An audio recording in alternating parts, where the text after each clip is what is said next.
desculpas pelo atraso, peguei um pouco de trânsito e uma senhora pediu uma ajuda lá, não pude recusar, ouvir ela.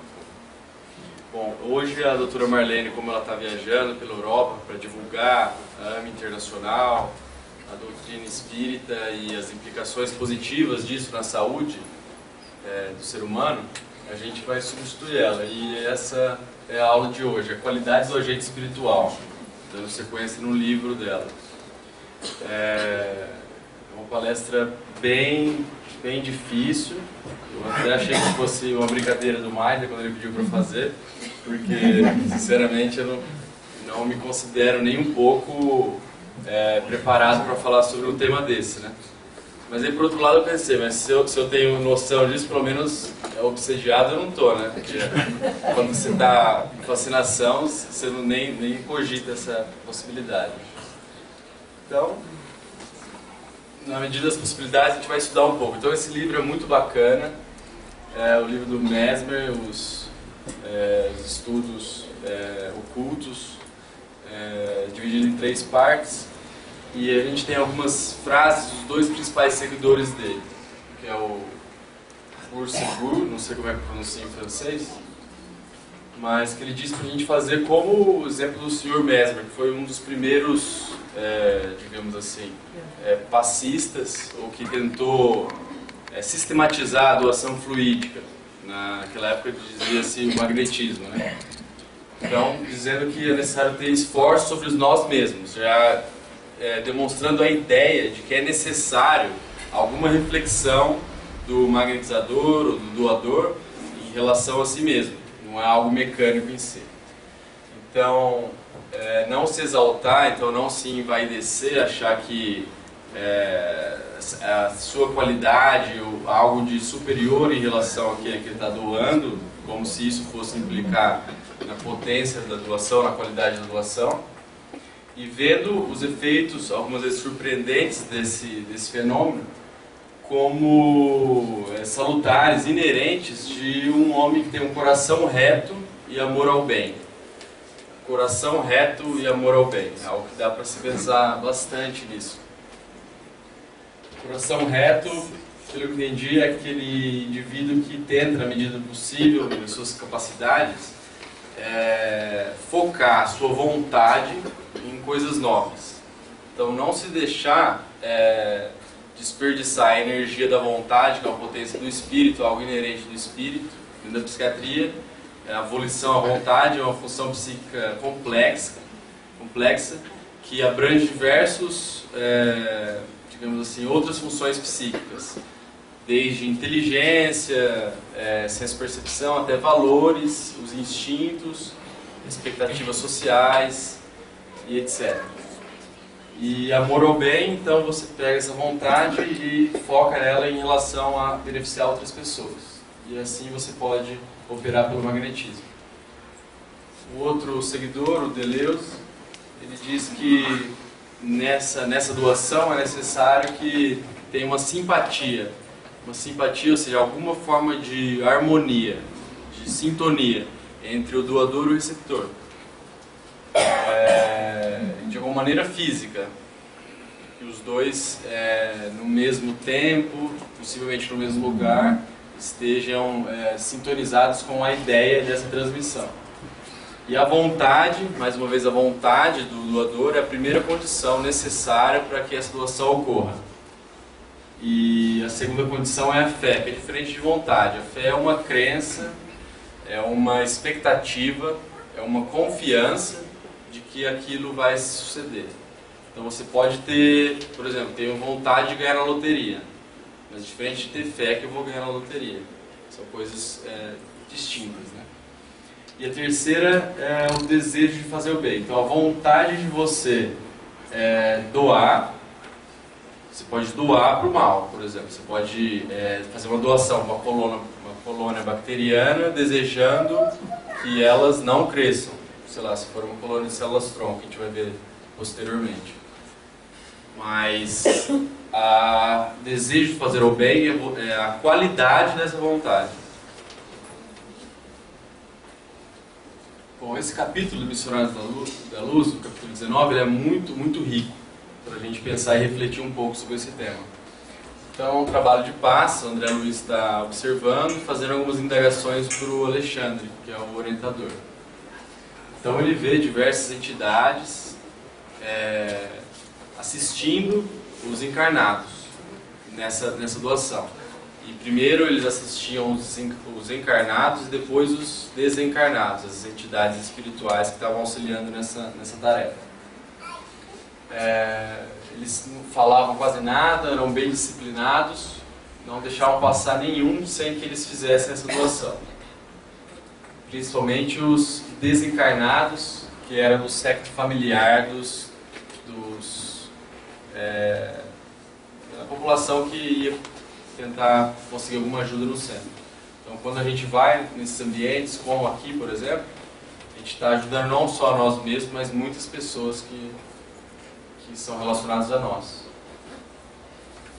Então, o Alexandre explica para o André que esses servidores do plano espiritual são amigos técnicos no auxílio magnético, que comparecem lá para ajudar nos passos de socorro.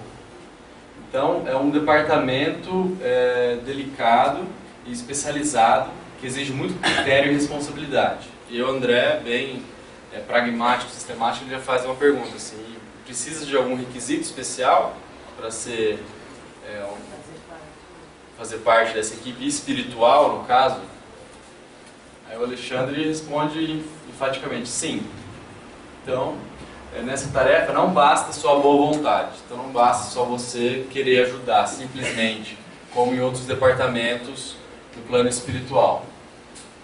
Eles precisam revelar qualidades de ordem superior e alguns conhecimentos especializados. Então é necessário algum tipo de estudo, não só a vontade de fazer o bem.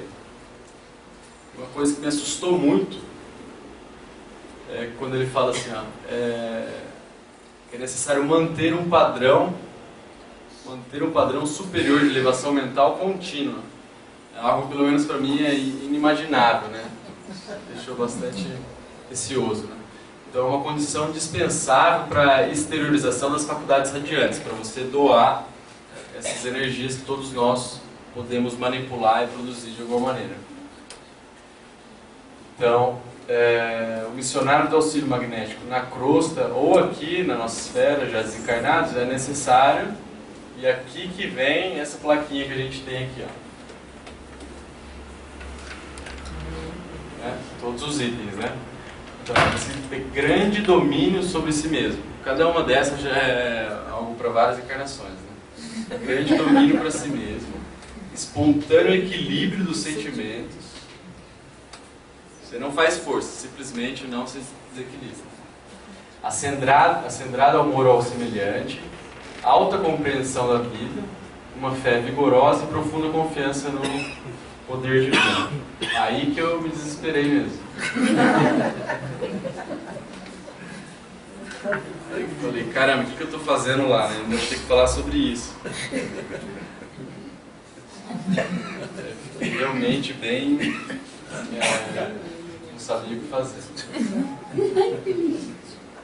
Mas se a gente continuar, a gente ter um pouco de paciência e continuar lendo, a gente vai ver que o Alexandre ele explica um pouco melhor para a nossa alegria e paz o seguinte.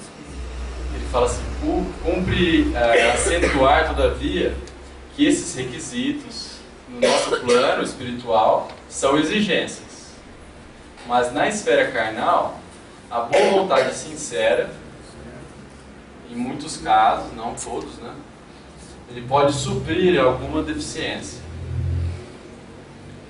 que não vai ser de todo, digamos assim, é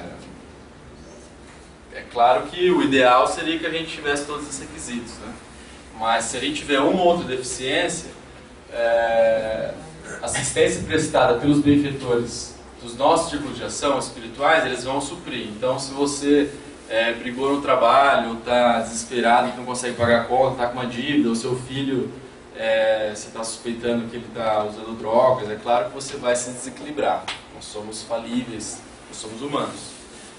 E nesse quesito do dia a dia aqui na crosta, eles vão nos auxiliar nessas variáveis que nós estamos passíveis de sofrer aqui.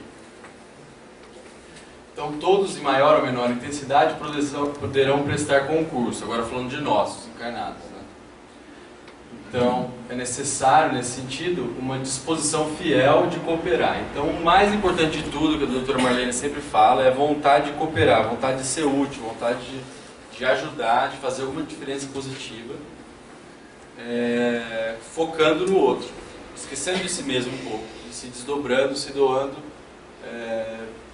o máximo possível de coração, alma, espírito e conhecimento.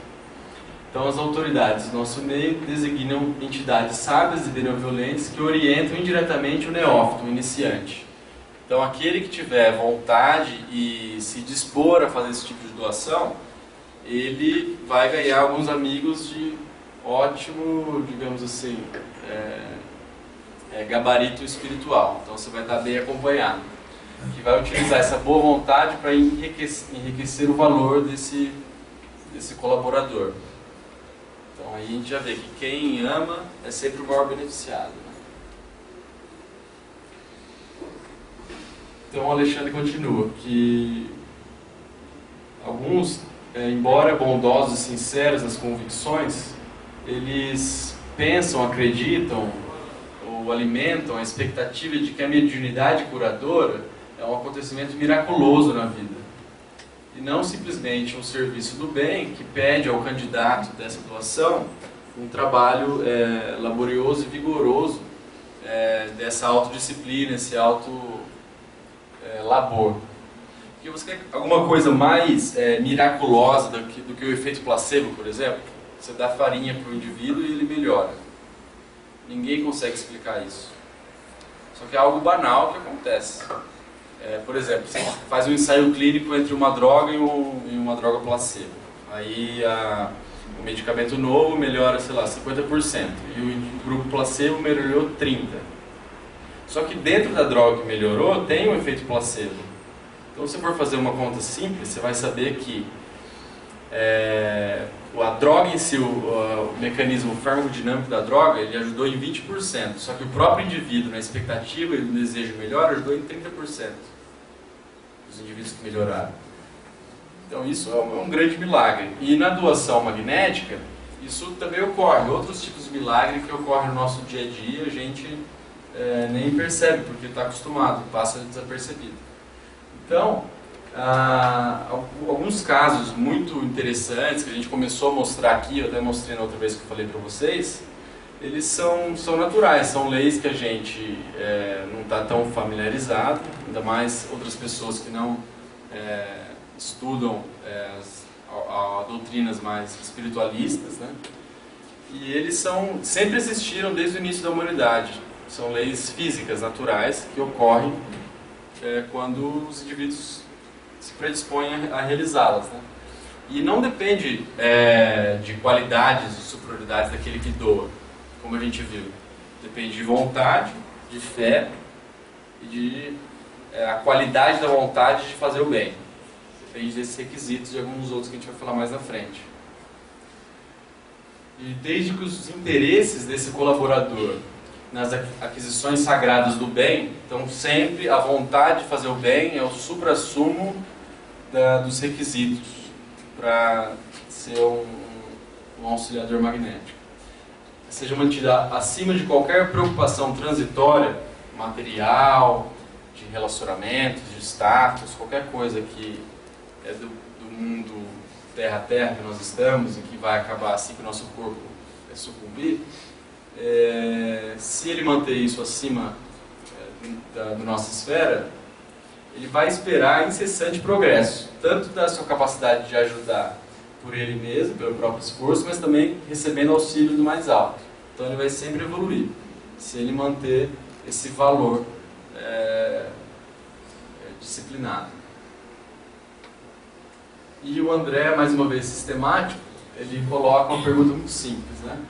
Então, quando a gente estiver na crosta, quando estiver encarnado, depois de você tiver uma vontade real de ajudar, como que a gente pode desenvolver essa capacidade radiante, a capacidade de ajudar, doação magnética mesmo? Que eles observam que o indivíduo começa a brilhar, eles enxergam, né? Mas é simplesmente a doação.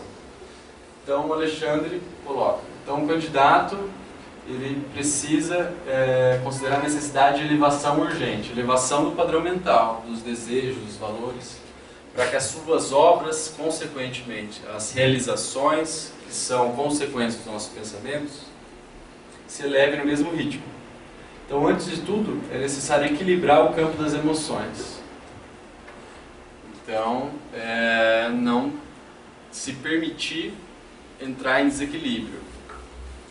Então, primeiro você vai começar a xingar menos no trânsito, você vai começar a falar menos palavrão, primeiro se esforçar.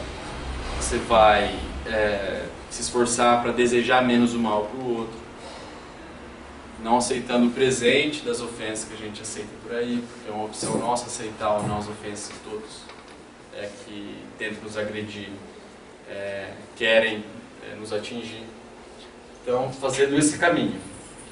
E não é possível fornecer essas forças construtivas que a gente tenta doar aqui a alguém se sistematicamente a gente desperdiça essas irradiações vitais. Se você desperdiça essa energia, o ectoplasma, a energia vital, o fluido vital, que é a nossa transformação do fluido universal, magnético universal. Então, isso são barreiras que impedem a passagem dessas energias auxiliadoras. Então, o sistema esgotado e oprimido, o indivíduo que não se conhece, extremamente recalcado, tem dificuldade de dar vazão de uma forma saudável e construtiva para os seus instintos, para o seu id, digamos assim, para a sua sombra, um indivíduo que aquele que não se conhece, acha que você vai cumprir tabela na vida, fazer checklist, sem se autotransformar, como se fosse uma corrida de obstáculos, a evolução, e não algo que você realmente se transforma. Uma mágoa excessiva, você não exercitar o auto-perdão, a compreensão de que cada um tem uma ideia, uma forma de enxergar a vida, e não exatamente igual à sua, que fazem escolhas de acordo com essa forma de enxergar. Uma paixão desvairada, então você se permitir gastar forças, tempo, recursos com setores ou pessoas ou circunstâncias não tão relevantes, de maneira não equilibrada. Uma inquietude obsediente, essa aqui é que eu me enquadrei mais. Então você não ter capacidade de meditar, de ter paz no seu dia a dia, você ficar sempre absorto nas inúmeras formas de informações que você tem e não exercitar esse padrão mental de paz e de equilíbrio. Um excesso de alimentação, quanto mais próximo do tempo de doação, maior odores fétidos para os poros, pulmões e estômago você vai emitir, atrapalhando o ambiente.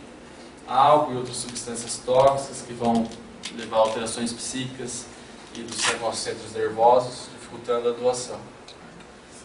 Então tudo é luta e aprendizado. Tudo na vida a gente pode usar para aprender alguma coisa, para refletir, fazer diferente, tentar fazer melhor. Então a reflexão fica, onde está a nossa atenção?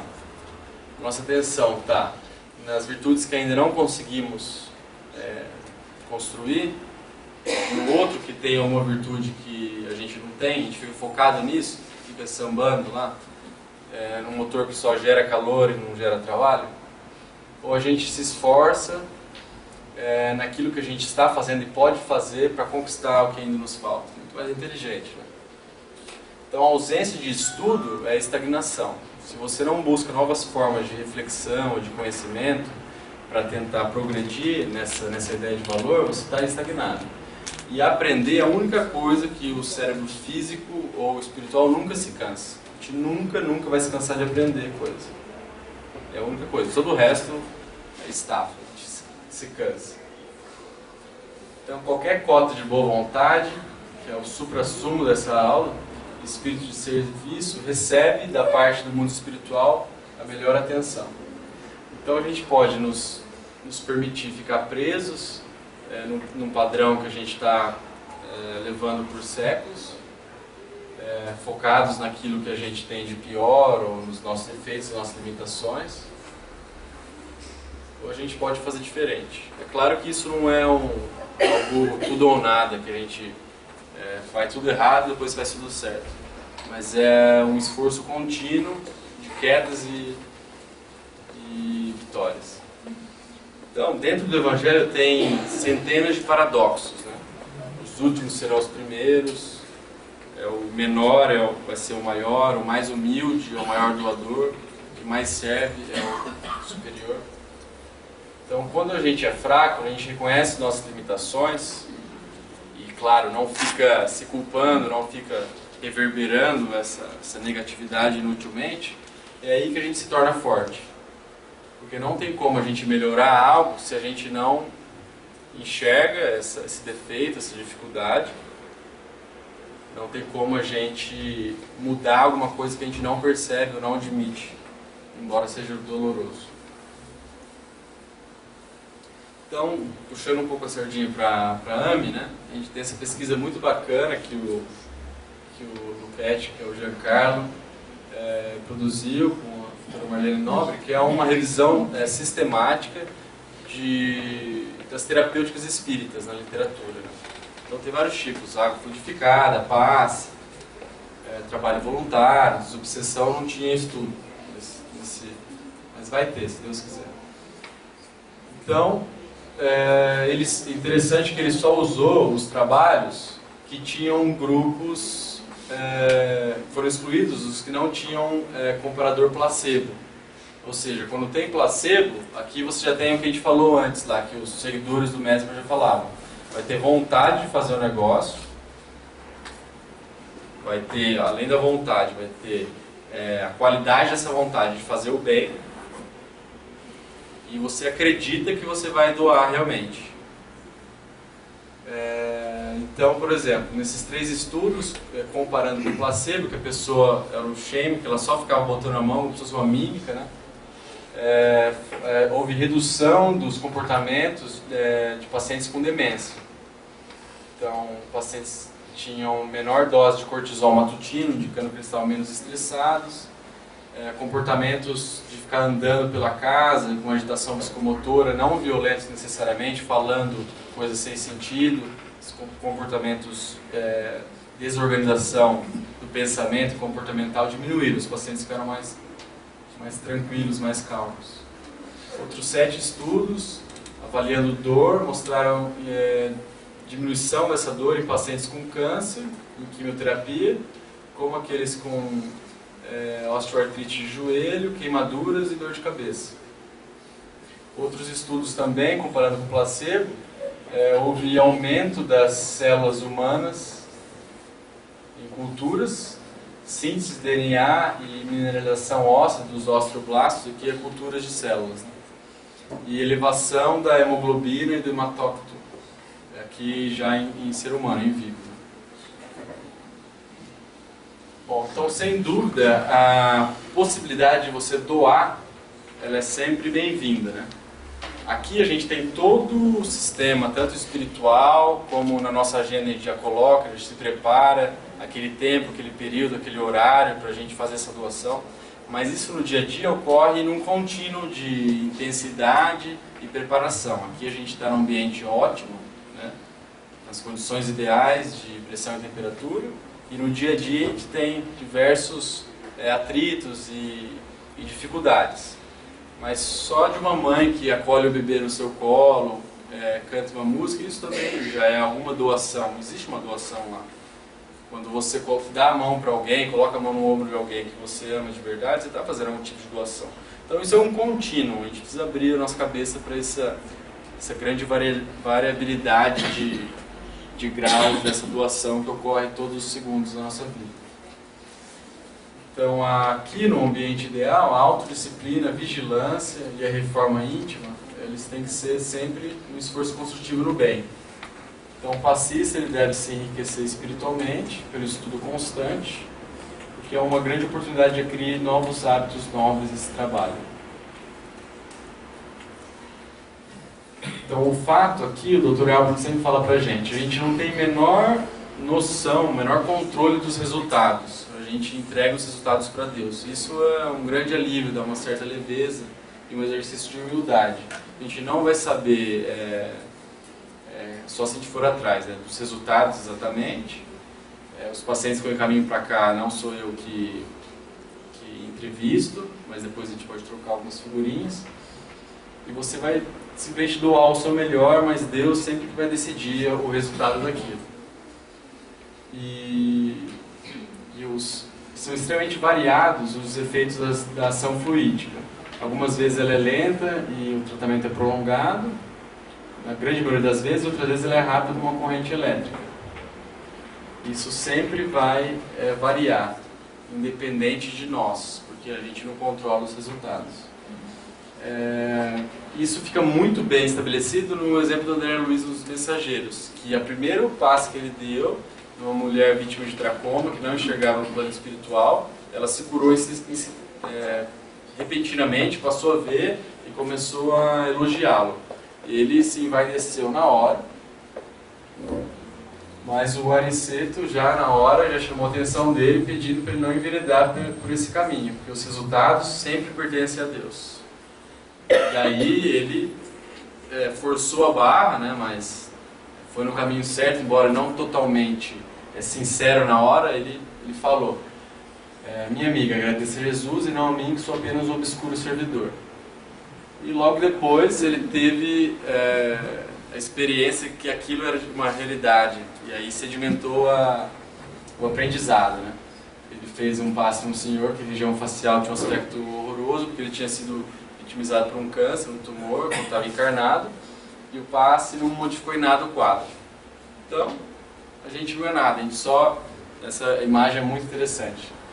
A gente é só uma tomada, um elo da corrente. Simplesmente isso. E se a gente não quiser ser esse elo, outra pessoa vai ser o elo.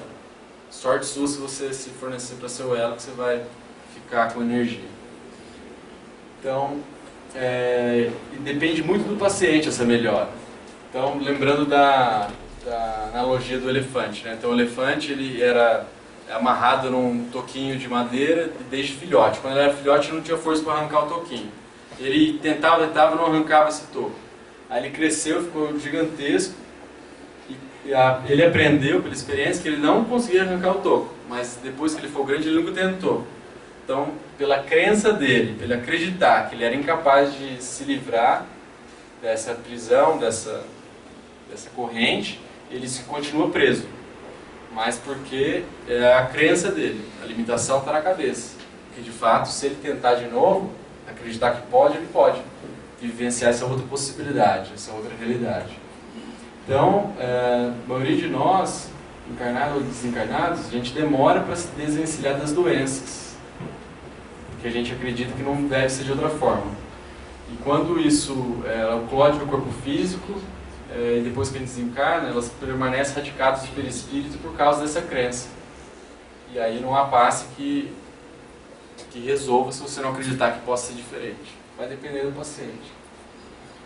Então a gente é só uma cadeia de socorro, uma singela tomada elétrica. Essa analogia é muito interessante. Então, nos que se referem aos doentes, por exemplo, os cientistas ateus, eles apenas enxergam o corpo na alma, os religiosos, a alma no corpo. Os fanáticos extremistas, né? As inteligências sensatas, todavia, elas observam uma e outra, elas conjugam as duas coisas. Muita gente acha que o tratamento espiritual ele é ciumento, né? Você só pode fazer tratamento espiritual. Você tomar o remédio, os espíritos vão ficar com ciúmes e não vão te ajudar. Vão se sentir desprezados, não vão te ajudar. As duas coisas ocorrem juntas. Nós somos espírito e nós usamos a matéria. As duas coisas existem ao mesmo tempo e devem ser usadas em harmonia, nada impede isso.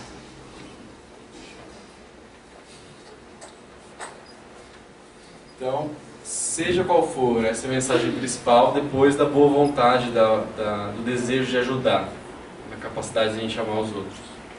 Seja qual for o doente que a gente se aproxima. quem trabalha com serviço de saúde, isso é muito difícil, porque a gente fica todo dia e noite junto, né? Então tem que ser alguma coisa contínua. Seja qual for o doente, que você se aproxime. Se compadeça dele quantas vezes forem necessárias. Entendendo que é preciso aprender a ajudar o necessitado até que ele aprenda a ajudar a si mesmo. Então, às vezes isso acaba ficando batido, banalizado para quando ocorre muitas vezes. E a gente não se compadece mais de tanto ver no corredor de pronto-socorro, por exemplo, isso é muito comum. É nosso exercício, a necessidade disso e que Jesus espera de nós. Então, aí foi um pouco mais rápido, mas aí a gente conversa um pouco. Vocês sempre me ensinam mais do que eu ensino vocês. Quem quer comentar alguma coisa? Eu quero. Henrique, Tem microfone? fala.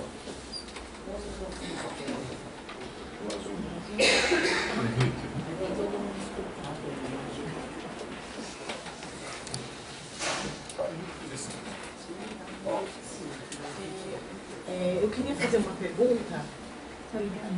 Eu queria fazer uma pergunta a respeito, porque eu sou profissional da área da saúde. E assim, você falou que a gente tem que ter de uma maneira, sempre querer ajudar, né? Mesmo que aquele paciente ou aquela pessoa não se ajude. Então, como que você consegue fazer isso na tua profissão? Porque eu sou enfermeira e eu pego vários casos de pacientes que são usuários de droga e que entram numa situação assim de muito difícil. Pacientes que são HIV e que usam droga, chegam em condições assim terríveis e você tenta ajudar, você tenta conversar com eles, né? E assim, é muito difícil você continuar ajudando e querendo que ele tenha uma boa resposta, sendo que ele não quer. E aí, isso desgasta quem está trabalhando direto com ele, entendeu? Então, eu queria te perguntar como você consegue fazer isso, porque é muito difícil. Com certeza é muito difícil. Vou te confessar que eu não consigo sempre, não. Com certeza eu ia mentir se falasse que eu ia te falar isso, porque eu... Mas, assim, não existe uma vontade de ajudar sincera se não houver empatia. Então, se você não conseguir empatizar com aquele paciente, então, tentar pensar um pouco do ponto de vista dele, isso não tem como acontecer. Mas o que acontece? Você chega, você faz parte de uma equipe. Você fala, meu Deus, alguém precisa fazer alguma coisa. Que é o que muitas vezes é o... E as outras pessoas que fazem parte da equipe, não. Esse cara não tem mais jeito. Ele é morador de rua. Sabe, assim, a pessoa simplesmente abre mão de querer ajudar. Só que até onde você pode fazer, você vai até ali. Você tenta sensibilizar as pessoas, mas todo mundo fala, não, cansei, esse cara não está na rua. Enfim, ninguém quer cuidar, ninguém quer ajudar. E aí, você fica sozinho. Não, mas isso realmente é um fato, e isso nos coloca frente a frente da nossa limitação. Porque embora a gente deva fazer esse movimento de sempre querer ajudar, isso não nos torna capazes de mudar o livre-arbítrio dos outros. Então, querer ajudar é você simplesmente enxergar com alguma compaixão o indivíduo naquela situação, mesmo que ele não queira mudar o comportamento dele. É simplesmente isso. Porque Deus respeita o nosso livre-arbítrio. E nós, quem somos nós para não respeitar o livre-arbítrio dos outros? Mas isso não impede de olhar ele com olhos com alguma compaixão. Ou se a gente não pode minimamente fazer isso, se você puder simplesmente, como eu tento algumas vezes, fazer alguma atividade com ele, que exista alguma sintonia ou algo em comum, você cria um vínculo ou entra num campo mútuo, que ele não está isolado no meio autístico em si mesmo, e ele se conecta com o outro. E essa conexão é o mínimo que você pode chegar naquela, é o grande extremo em alguns casos, pacientes, eu só consigo fazer isso. pego alguns pacientes psicóticos na enfermaria, por exemplo, eu coloco algumas vezes uma equação, a x mais 1 igual a 2. Qual o valor de x? Fico brincando com ele, aí ele conta o valor de x. Aí ele se sente conectado com alguém na hora. Alguns pacientes mais graves, o mínimo que você consegue de conexão com ele é isso. E quando o paciente não quer melhorar, é claro que você não vai entrar no extremo de um suicídio assistido de uma eutanásia. Mas também a gente tem nossa limitação, que é angustiante, mas que deve ser encarada. Quer dizer, nessas alturas, me permita, doutor, o paciente está recebendo o auxílio necessário. É evidente que, se ele se aproveita ou não, é o livre-arbítrio, mas quem está patrocinando essa condição a esse paciente está cumprindo o que normalmente o senhor esclareceu aí, certo? Sim. Posso falar um pouquinho? Eu só queria dizer o seguinte, nessa experiência tão maravilhosa que nós temos dentro da área da saúde, em fazer alguma coisa pelo nosso próximo, eu acho que foi o que o nosso amigo colocou. Nós devemos fazer a nossa parte. Feliz daqueles que têm a oportunidade de estarem mais próximos do paciente durante vários dias, né? Porque, como você disse, tem uma hora que cansa. O indivíduo está impenetrável, não adianta, as minhas vibrações não chegam até ele. Mas a sua parte você está fazendo. E a espiritualidade está alerta. Aquilo que nós não podemos fazer, o plano espiritual se incumbe dele, certo? Agora, nada nos impede de dar continuidade ao nosso trabalho através dos nossos propósitos e da nossa posição íntima determinada de servir, fazer o bem, ajudar o Cristo na implantação do amor entre nós, na Terra. Então, o que nós devemos fazer? Continuar esta assessoria, esta assistência, onde quer que estejamos, na nossa casa, no nosso trabalho, em outros locais longe dele, através da oração e das vibrações. Vamos incluir sempre nas nossas orações aquela figura e os demais que o acompanham. Uma vibração amorosa como nós aprendemos em toda a casa espírita. Vamos vibrar pela paz mundial.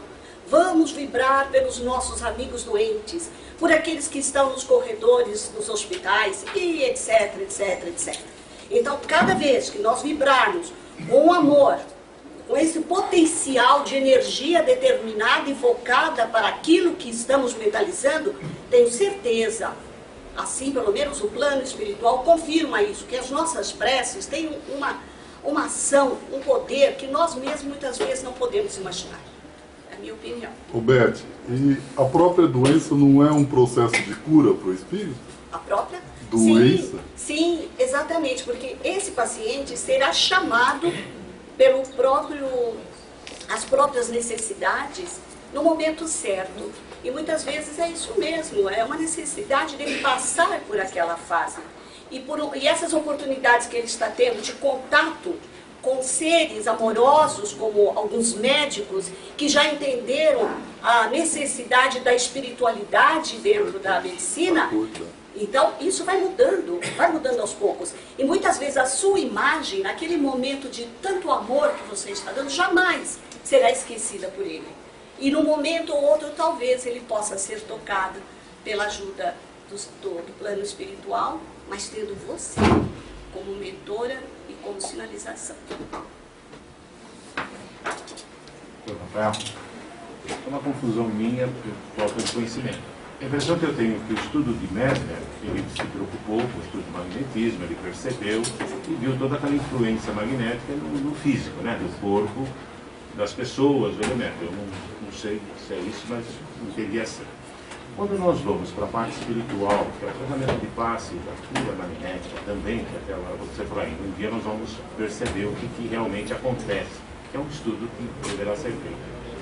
Essa relação entre o trabalho de Mesmer, descobrindo esse magnetismo, a parte física, e o passe sendo aplicado junto com a espiritualidade, caminhando para quem melhor. Eu vou pensar sempre nessa parte física do ser humano, do corpo físico, do encarnado, ou como fica o desencarnado? Entendi. É o seguinte, a ação, fisicamente falando, a ação do passe, ela vai ser na transição entre perispírito e corpo. Então ela vai atuar nesse campo perispiritual e vai cascatear o corpo físico. A maneira da cura, propriamente dita, ela tem que partir do próprio espírito, a partir da sua produção dos pensamentos. Agora, o espírito ele só vai mudar o padrão mental de valores, de produção de pensamentos, se ele quiser, se ele acreditar que isso vai ser benéfico de alguma maneira, através de erros e acertos, através dos exemplos. Então ele pode se ver recebendo tantas coisas e refletir e decidir mudar. Mas o passe por si não vai mudar o pensamento do indivíduo. Ação magnética, provavelmente. Não vai mudar o jeito que ele pensa, entendeu? Só vai mudar o jeito que ele pensa através se o espírito encarnado, desencarnado, refletir e quiser mudar de fato. Mas fisicamente não tem como você mudar a vontade de alguém pelo passe. O passe vai sempre ser uma doação na transição do perispírito para o corpo físico. E você vai traduzir em benefícios nisso. Mas aí eu posso entender que todo esse trabalho do médium em relação ao magnetismo é o que vai ser um caminho, um condutor para acontecer isso, se o elemento quiser. Sim, com certeza.